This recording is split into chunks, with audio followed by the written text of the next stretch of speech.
Welcome everybody to our August Wheel Talk. My name is Tobile Chittenden. I'm from Johannesburg, South Africa. And I've joined, if you haven't seen me before, I've joined the team, the Wheel AMP team in May this year, and I'm the network co-lead. So I work very closely with Anna, and I have a focus on membership. So really excited that you're all here this morning. And I just wanted to say, for the new people that have never attended a Wheel Talk before, we really want this to be participatory. It's an opportunity for our members to bring a certain experience or a certain topic to the conversation, to this platform. And we really want you to engage in that, share your thoughts, share your reflections towards the end. So we start off with a 20 to 30-minute presentation, and then the rest of the 30 minutes, the rest of the hour, we get to really engage and have a conversation around that topic. So we're going to introduce our speakers for today. We have two from the Swedish Organization for Global Health. And their aim as an organization is to spread knowledge about global and planetary health, and specifically topics to concretely improve the quality and accessibility of healthcare in low-income settings.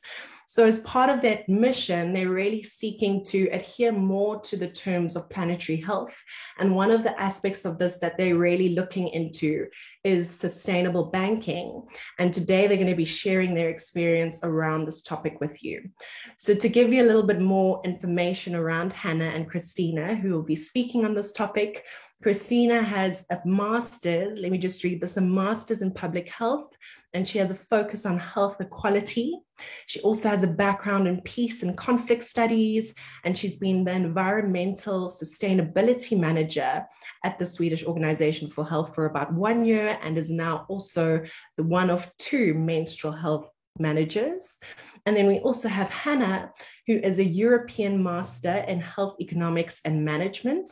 She's been volunteering as the finance manager for the Swedish Organization for Global Health for the last 2 years. So I am going to pass the mic over to Hannah and Christina.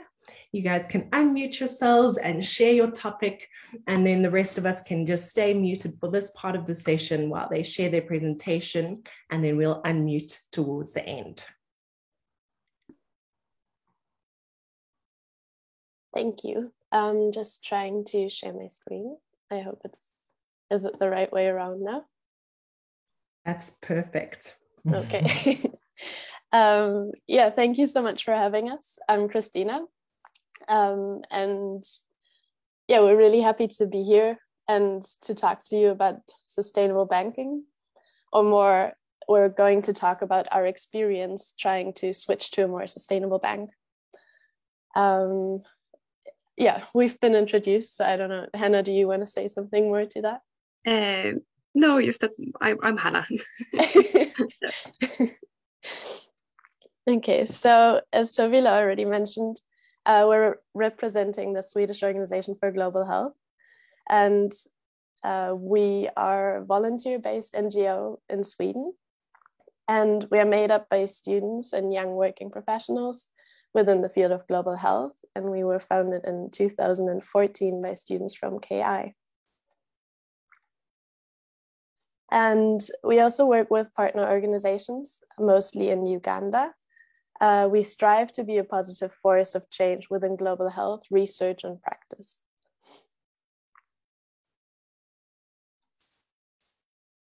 Yes, and at SOG, SOG is the Swedish Organization for Global Health, so it's a bit shorter to say SOG than organization name.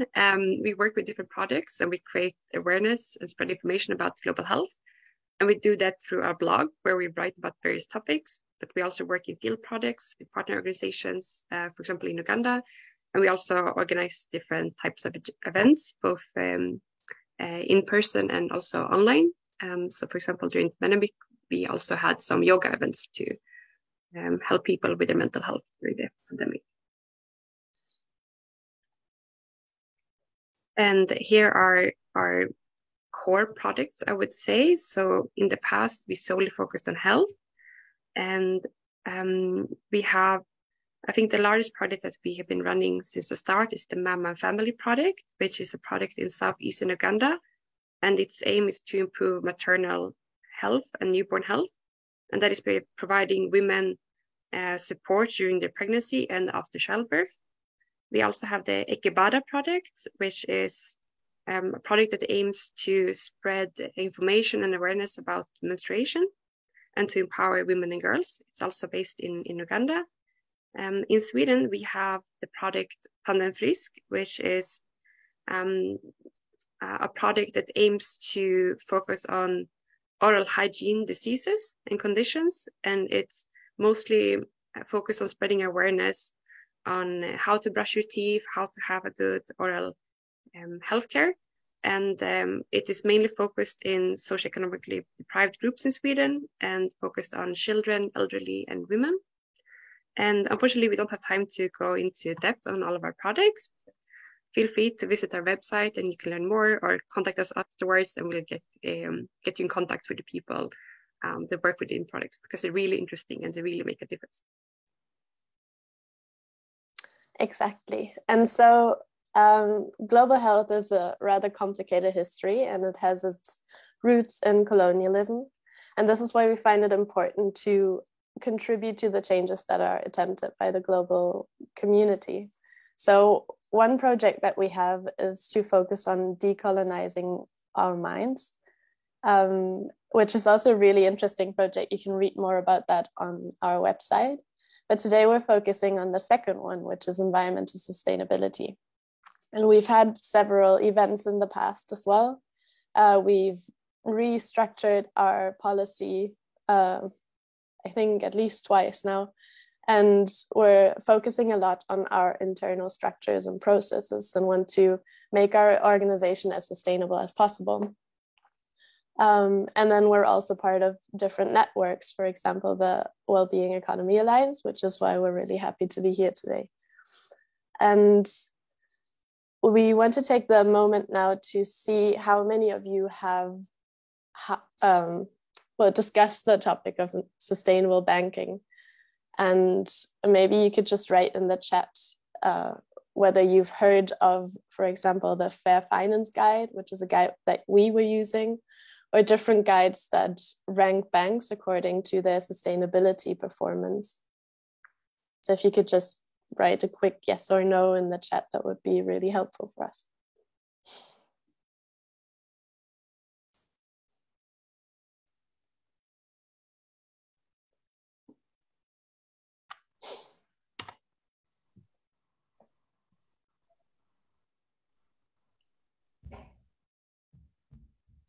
Okay, so it's quite a few that have heard of it and quite a few that have not heard of it. So Hannah's going to go more into detail of what it actually is. But before, I'm just going to present the criteria that we used. So this is by no means a complete comprehensive definition that I'm presenting here, but we're talking about the criteria that we set for ourselves.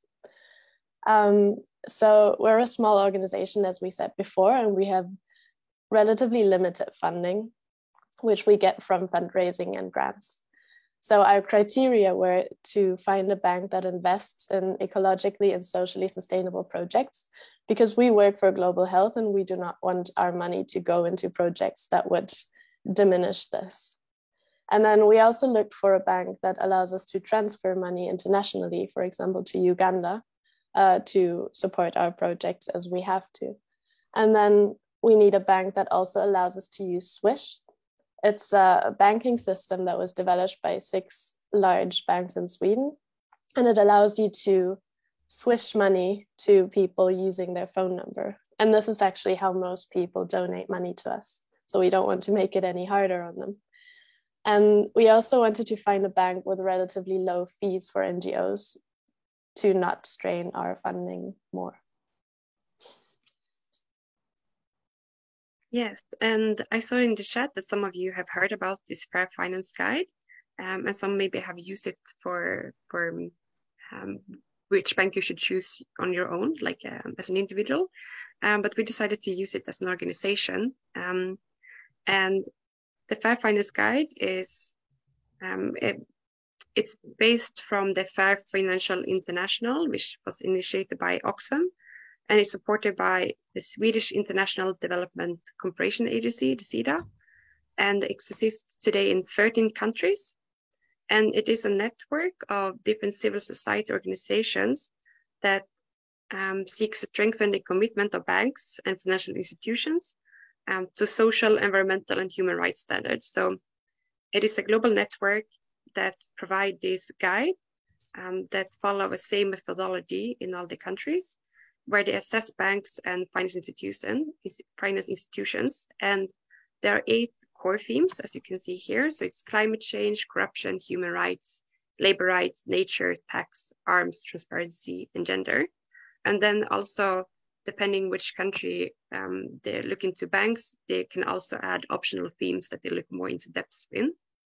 And in Sweden, this Fair Finance Guide is produced by 6 organizations. And these 6 organizations are very well known in Sweden. They're very highly thought of, which is also one reason why we decided to use this guide as a basis for which bank should we use as a small NGO.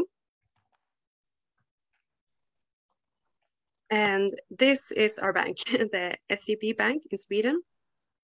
And as you can see, it's not looking so green. It's a rather orange, yellow picture. And this is how they're ranking in the different themes. So all themes are connected to what the bank has, what commitment the bank has made in different themes, but also how well they have lived up to commitments and how well they are doing in the different themes. So for example, to score high on the climate change, the bank needs to move from investment in the fossil fuel industry into more greener, sustainable energy. And this is what we find out. And we were like not really happy with this. So we decided to look into how is our bank ranking towards other banks. So next slide. So in Sweden, this Fair Finance Guide looks into the 7 largest banks and also 2 smaller ones, which are the one in the top, Ekobanken and Jak. And these are cooperative member-owned banks.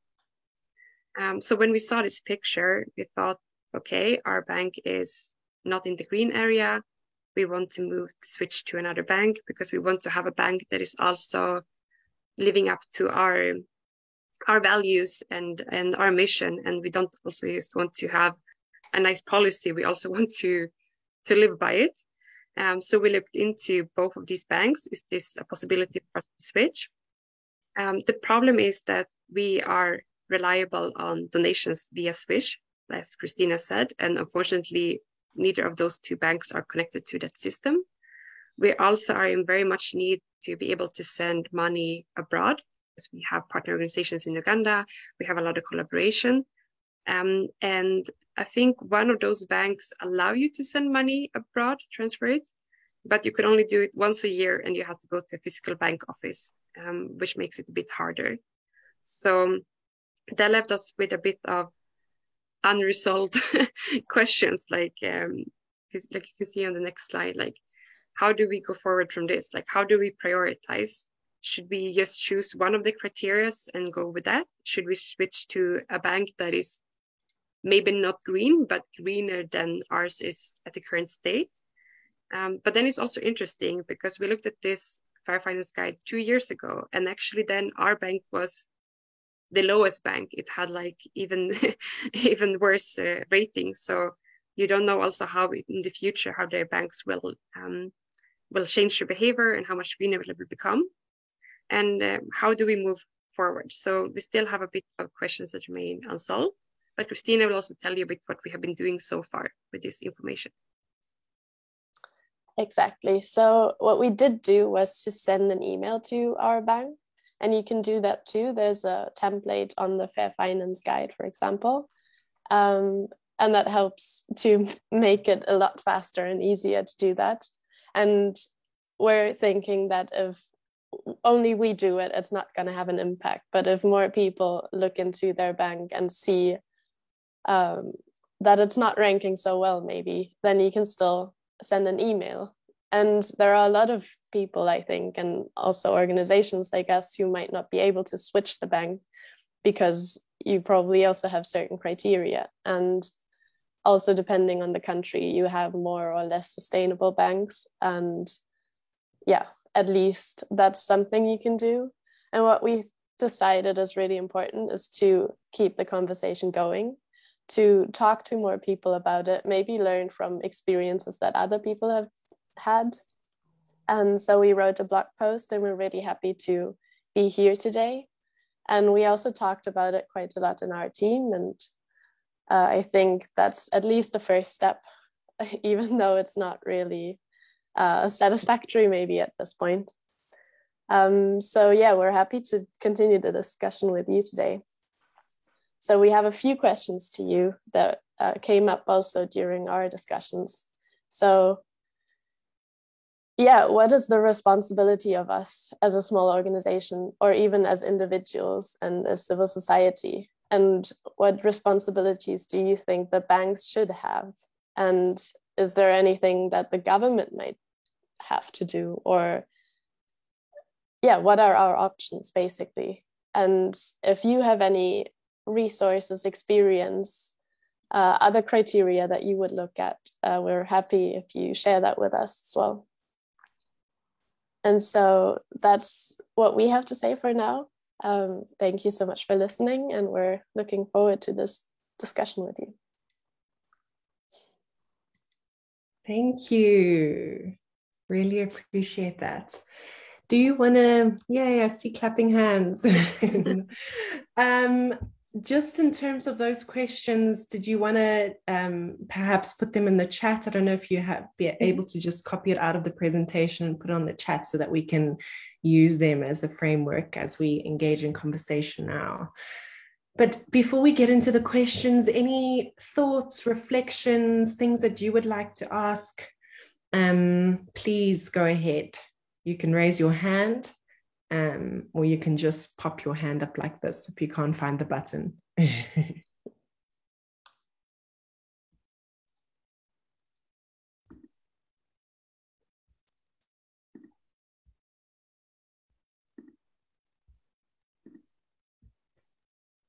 No hands. Oh, there we go. Martin, thank you. Yeah, hello everyone. Thanks for the presentation. I'm joining the call from Berlin. I have no organizational sort of know-how about this stuff, but I have tried at some point about 3 years ago to look into where my own savings were invested, or which bank was having them. And because I'd met the fossil-free movement. I don't know if you know those people. The fossil-free Berlin group is quite active. They managed to get the city of Berlin to divest from fossil fuels, and they're trying to get the German government to divest the pension funds from fossil fuels, which seems really hard to do. And once I met them, I realized I have some savings invested and I have no idea what they're invested in. And I can't be running around talking about the climate crisis, but then not even care about what my money is doing in the world. And so I started looking around. And so I have a bit of knowledge just based from my own research. And one thought came to me, and it seems like your challenge is finding a bank that can combine sort of the investing and the transferring of money. And I was wondering if it didn't make sense for you to use one bank for one thing and the other for the other. So if you have money saved that you're not using right now, put that in a bank and in maybe a fund or whatever, it depends on the amount it is, that is fully green and that does what you think it should do. And then once you have to transfer money to Uganda, say, you just transfer that to an account that you run with whatever bank can do this service, and then you just use that bank for that particular purpose, but the bank doesn't get to hold your money and doesn't get to invest your money. I don't know if cost-wise that might be prohibitive, but it could be a way around this, because it seems that there's those two different objectives, and that's maybe a way to square them.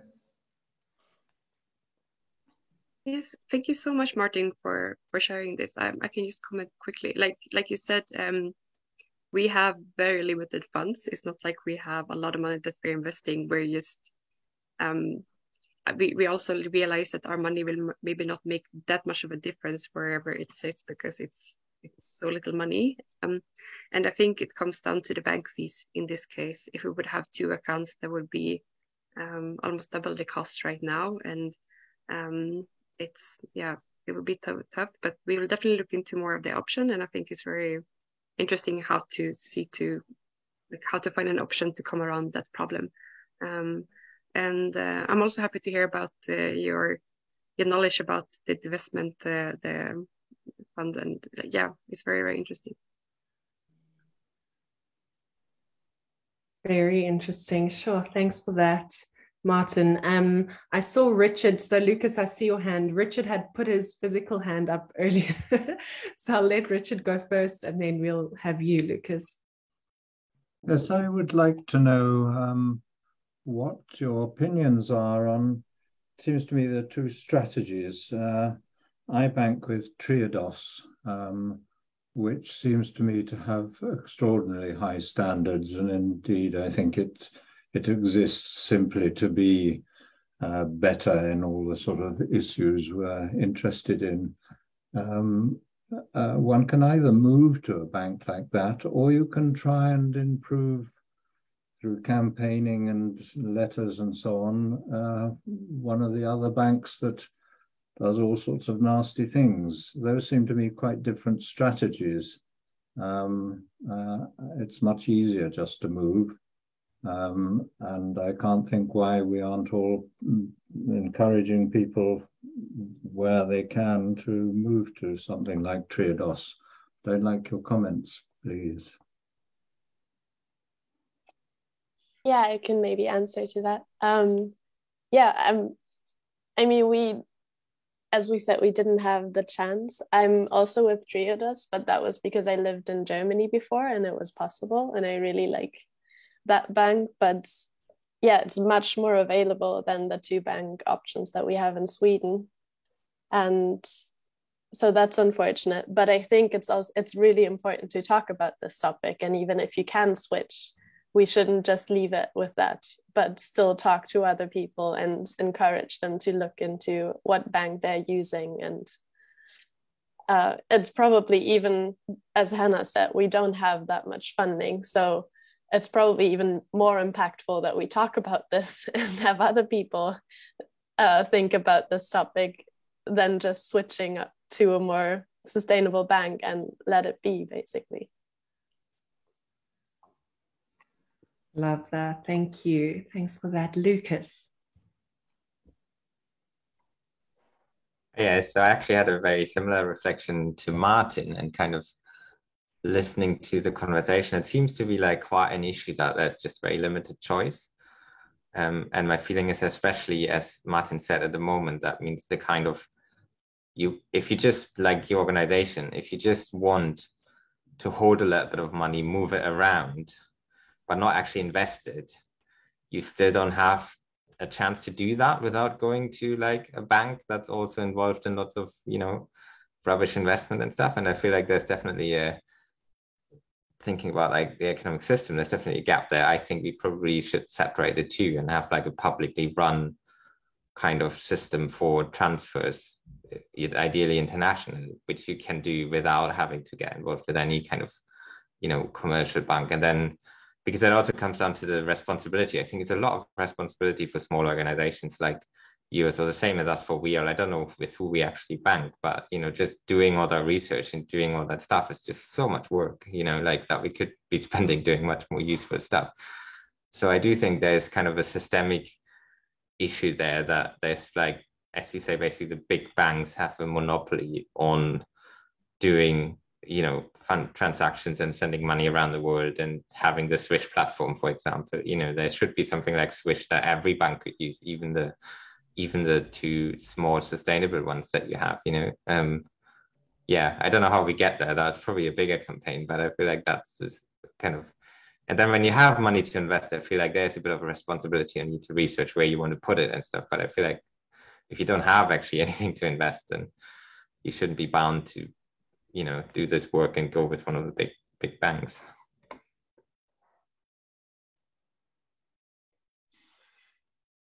Brilliant. Hannah, Christina, would you like to respond to that?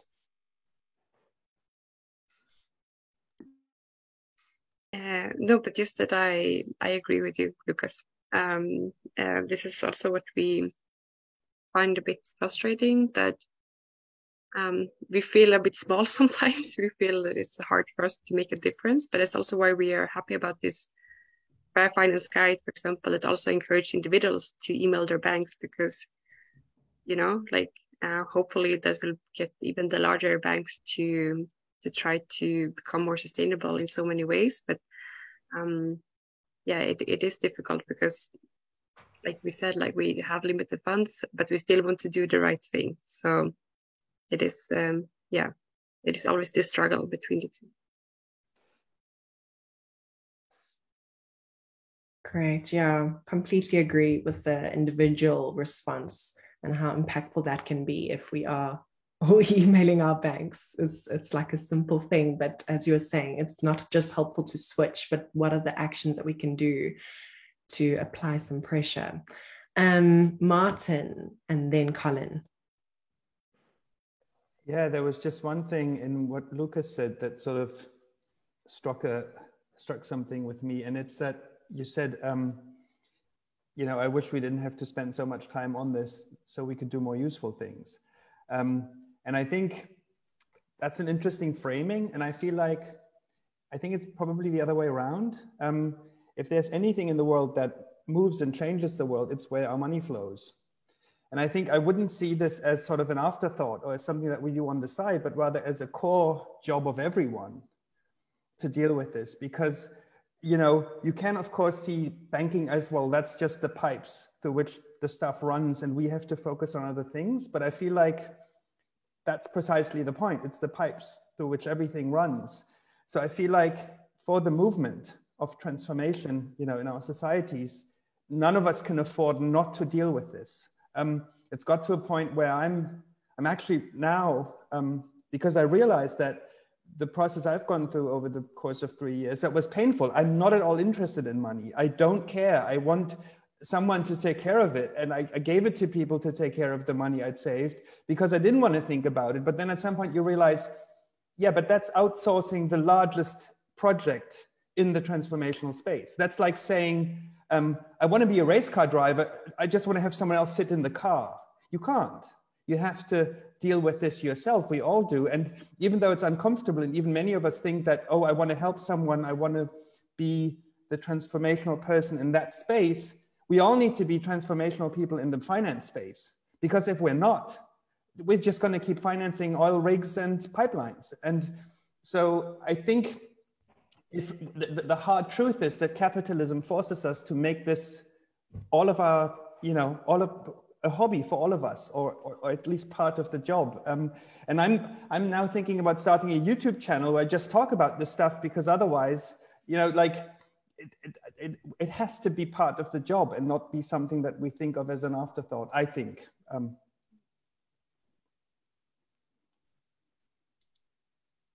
Brilliant. Yeah, completely agree. Hannah, Christina, I'd love to hear your thoughts.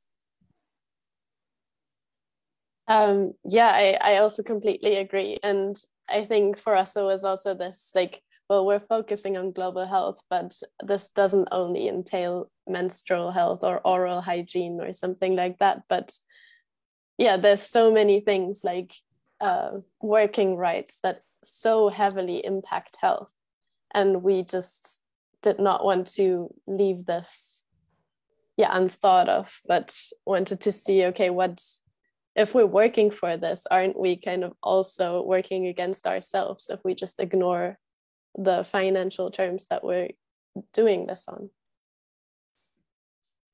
Yes, I can also add to that, also the reason why we wanted to continue this discussion is because we think that there are a lot of organizations and they don't even know what bank they're using. I think that you think about all the small organizations, student organizations or whatever, might not have that much money, but together we have a lot of money together. And if we all think about it, if we all try to make more mindful decision about it and try to put pressure on the banks, we can achieve more. So that is also the goal of why we started this as an internal discussion in our organization, but we also want to take it outside our organization and share it with others. And maybe all of us will now go and like look into where we have our pensions saved, and like look into different banks and other options. It's very, very important.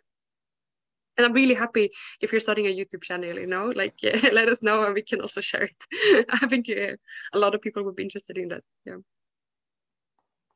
Definitely, Martin. We'd love to hear more about that. So you have our support. Colin, your hand's been up for a while.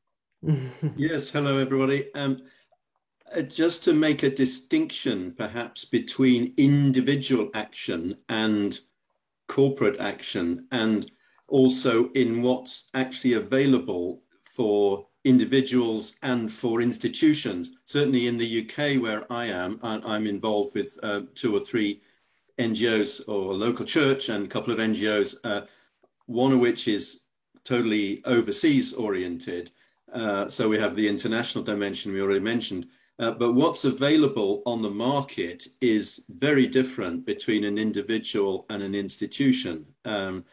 And also the needs for banking services, particularly the international dimension of wanting to transfer money either in or out of a country internationally, means you have to engage with these big, bad, evil international organizations that Martin and others have already mentioned, because they're the ones who are connected to the system. But I think there's a difference there between money that sits in accounts and money that's, quote, simply transferred through the pipe. Maybe the pipe, just in terms of transfers, you end up using an ethical bank, but in order to transfer the money internationally, it has to go through an intermediary bank, which is HSBC or Barclays or one of those big bad wolves.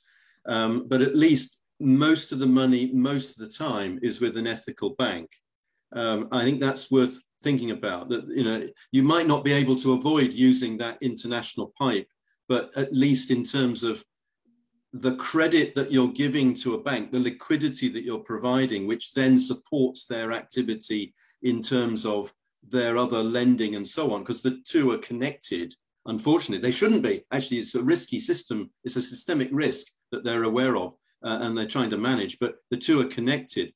So at least you can avoid having your liquid funds, the positive balance in your account in a Barclays bank account. Just in terms of individual actions, yes, we individually can act. We can also email banks and so on, but actually collective action. And I just mentioned an anecdote that's happened. I'm very pleased to get an email just a couple of days ago. Some people have got a resolution for the annual general meeting of the National Trust in the UK. I don't know if others in Europe are familiar. This is a 1 million member organization which holds lots of historic houses and property and so on for the benefit of the nation. It's over 100 years old.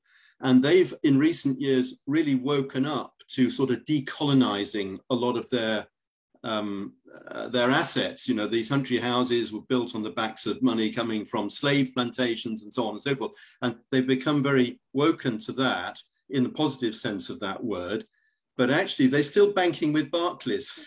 And there's a member resolution for their AGM to say, I forget the wording, but basically we charge the leaders of our organization as members to switch banks to an ethical bank.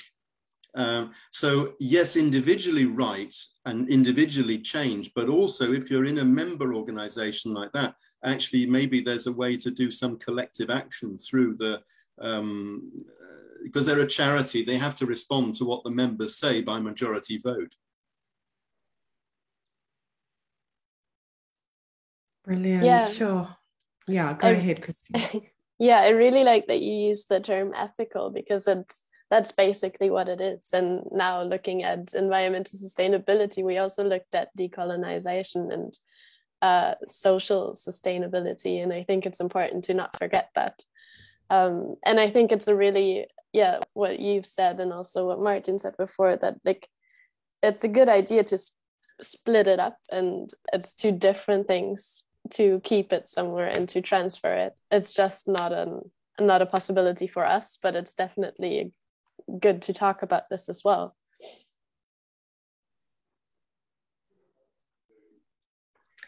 Before we move on, any other reflections on what Colin has just shared?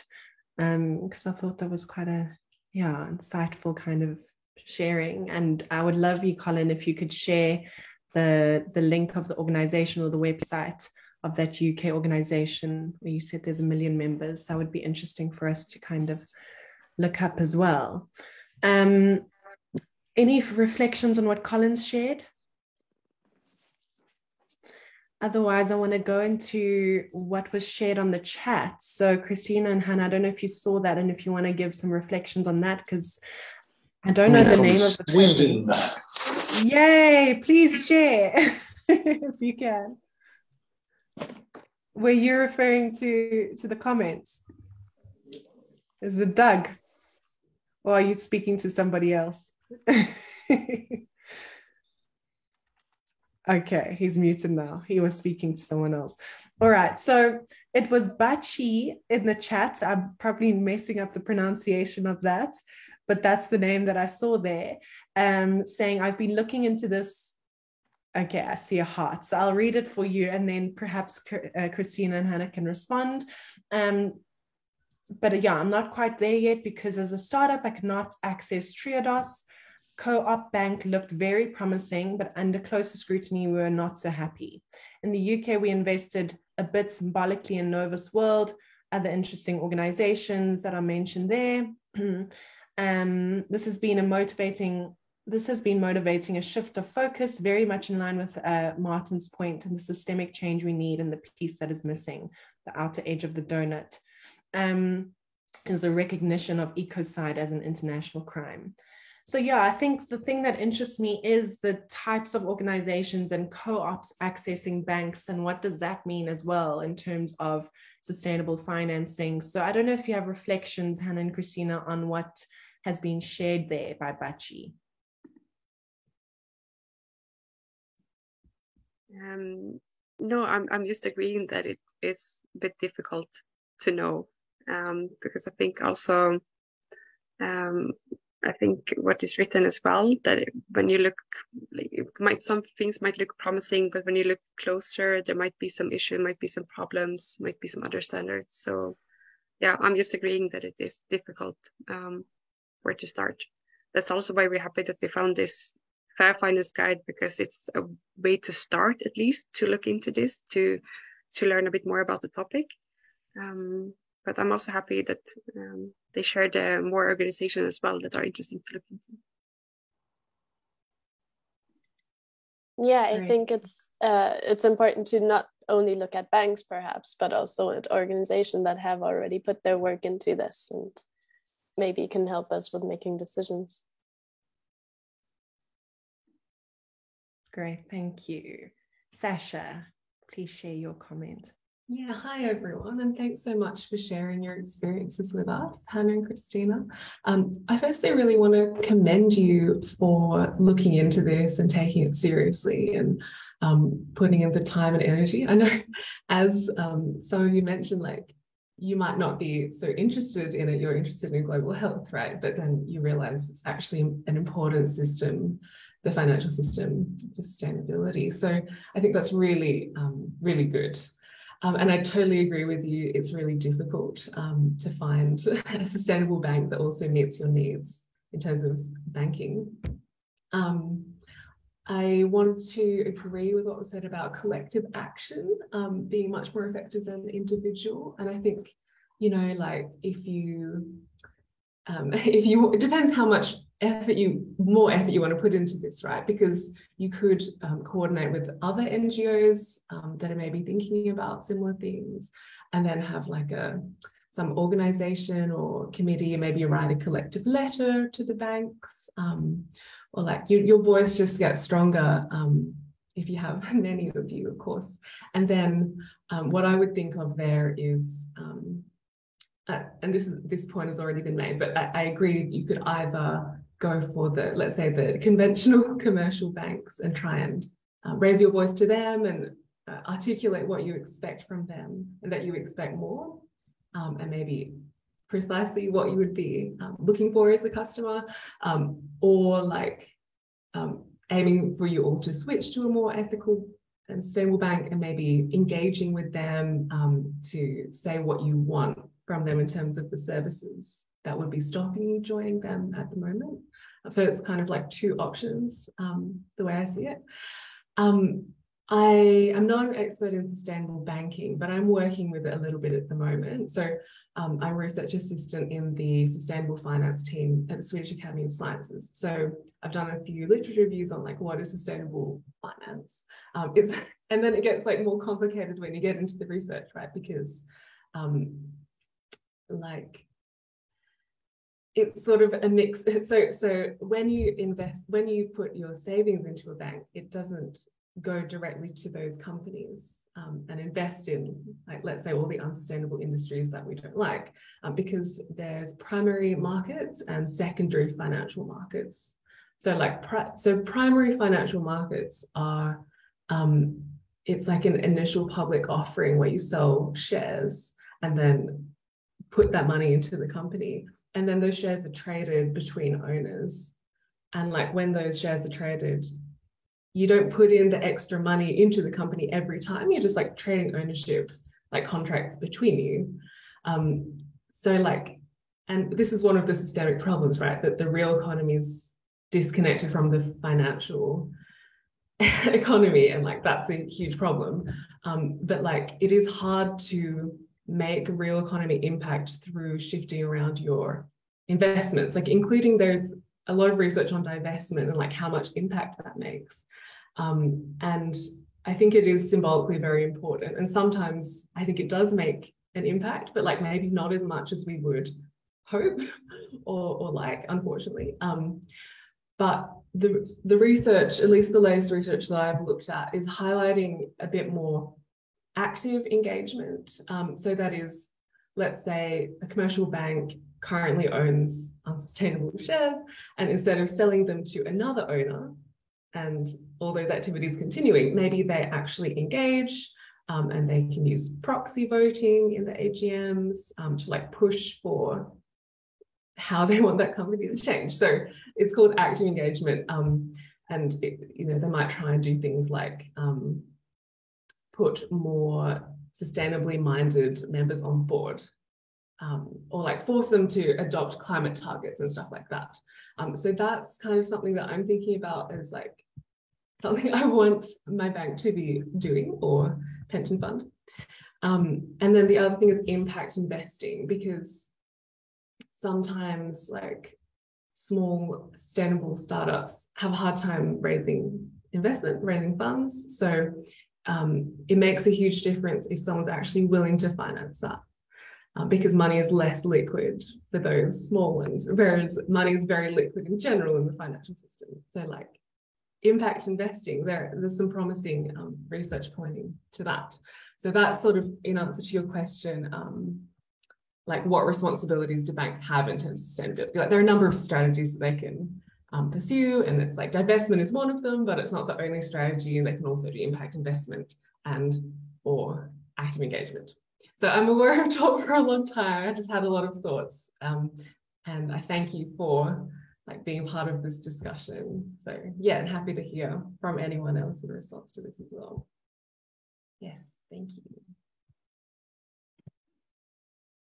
Thank you, Sasha. That was so insightful. I really, really appreciate your comments. And I'm sure Hannah and Christina, I don't know if you want to respond to that first before we hear from others.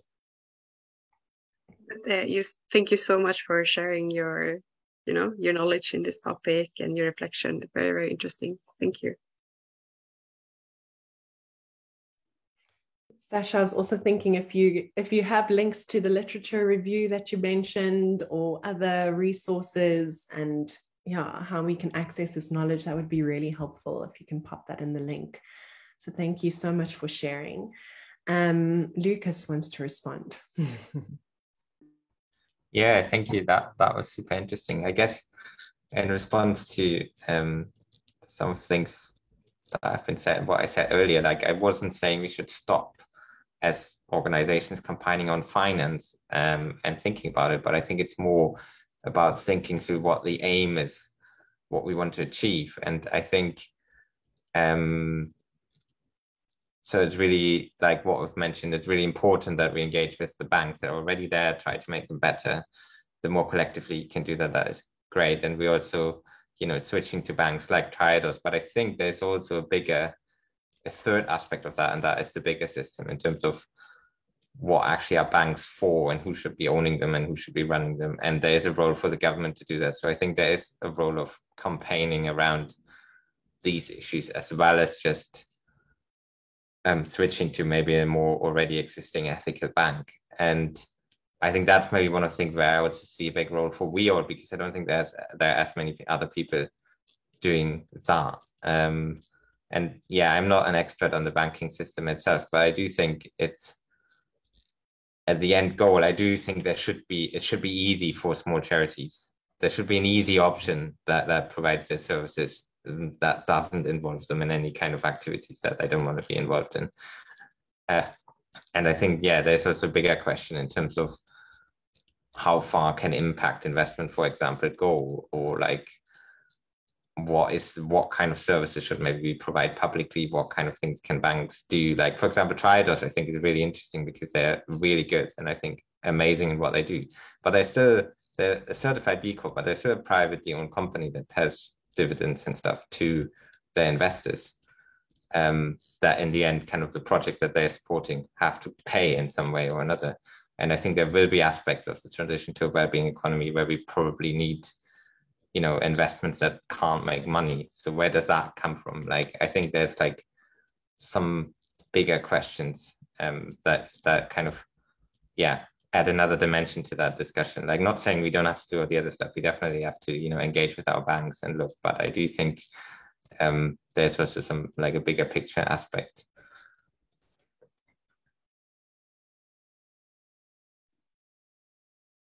Great, thanks. Hannah and Christina, I don't know if you want to share anything on that, but if you don't, that's also fine. Just checking.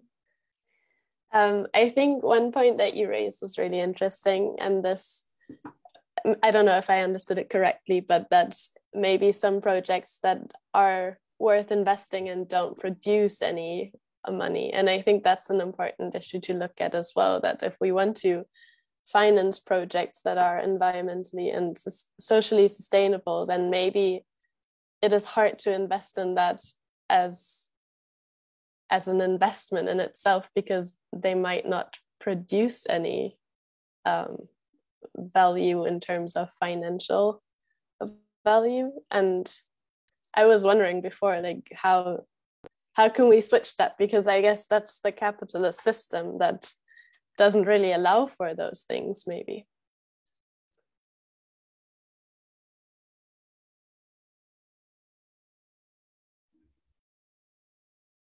How can we switch it? I'll put it to the audience. I love, the comments that we're seeing in the chats as well. There's such agreement in terms of what's been shared. So, I think as we're coming towards the last 5 minutes, Christina and Hannah, I would love you to think about any final thoughts that you would like to share, any final actions and sharing of your resources and links on the chat as well. But for our participants here, if there's any final reflections that you're wanting to share, I love that question around, are there any criteria or other criteria that we should be thinking about in terms of applying this to sustainable banking and what that means? I love the little bit that we spoke about in terms of decolonization, but are there any other things that we haven't maybe mentioned that are on your mind in terms of criteria that we should be thinking about? And then I love the little things that we've been sharing as well in terms of actions, in terms of collectives. And Lucas put a little pin there in terms of WeAll being part of this as well, the YouTube channel that's going to come up, we don't mind if it's just in Germany for now. If you, we'll still amplify, and we have a lot of German members as well. So we'd love to obviously hear about these actions, and we'll also keep you updated in terms of anything outside. But if there's a request to kind of explore this further, please email me, and then I can connect those interested parties to one another so we can further this conversation if there is interest. So I just wanted to put that out there. Any final thoughts before we hear the final thoughts from Christina and Hannah?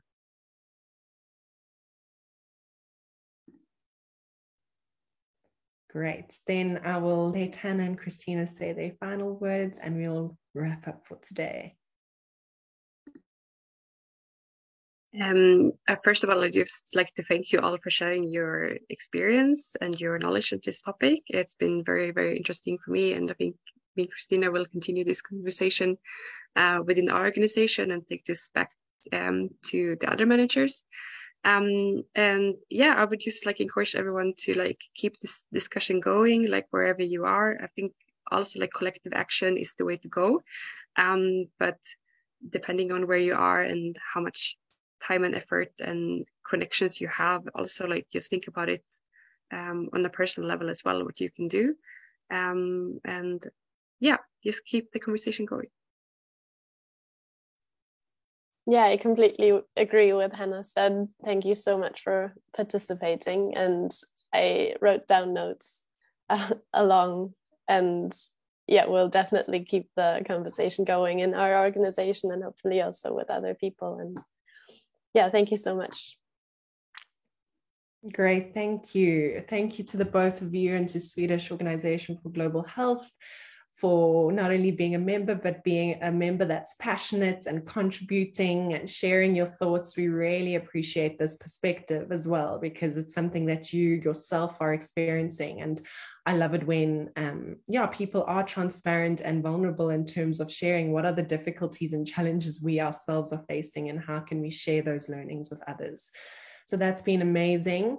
I wanted to say, if there are people here that are not necessarily members of We All and you're wanting to keep in the loop in terms of these discussions, please just email me, tobile@weall.org. I shared that email address in the chat. And then I wanted to say, we will obviously be having a September We All Talk, but I can't confirm the name of the organization as yet, because there will be an announcement around that. But just a clue, it's around planetary health as well. So hint, hint, nudge, nudge, keep updated, keep connected, and it's going to be really, really exciting, the next We All Talk. So I can't give away too much now until the official announcement, but be tuned in terms of that September We All Talk as well.